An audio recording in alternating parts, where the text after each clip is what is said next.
Как се казваш? Казвам се Христина. Христина. Откъде си? От племенските села. Племенските села. На колко си години? Влезнах в затвора на 25, сега съм на 37. 25-37? Да. Значи 12 години си вече тук? Да. Ти си тук от 12 години? Да. Много бе. Много. За какво си? Нали ви казах вчера в стола за убийство? Аз съм за убийство. За убийство? Кого уби, бе, Милко? По погрешка детето. Кой уби? Моите дете по погрешка. Ти уби по погрешка детето? Искрено съжалявам. Не вярвах, че ще стане така. Не съм го направила нарочно. Има ги много такива като мен. Не, няма ги много такива като тебе, защото ти си убила детето си. И други майки има за убийство за деца, аз съм чувала. Това, че има други, оневинява ли те тебе? Прави ли те невинна? Не, както и оня са виновни, така и аз. Защо си уби детето? Без да исках. Искрено съжалявам. Как една майка си убива детето без да искаш? Също има за какво да го направила. Се има за какво? 6 годишно дете е било. Голямо е. Голямо. За какво го уби? Се има за какво казваш? За какво беше твой случай? За една бележка, дете от социални помощи вчера в стола ви обясних за парите, кога закъснях. Вярно ли, че той ти е взел червилото и ти си ядосала? Да, заради тези двете неща.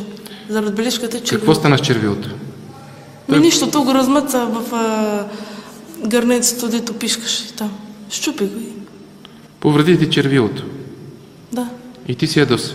Ядосах се. И като се ядоса, какво направи?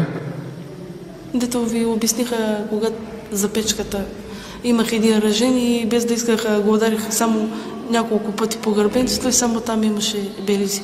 На друго място не. Удари го без да искаш няколко пъти по гръбчето. Да. Как без да искаш няколко пъти го удари? 3-4 пъти, не повече. След това я оставиха ръжена. То не пищеше ли? Пищеше, оплакваше се, викаше. И после спря да вика.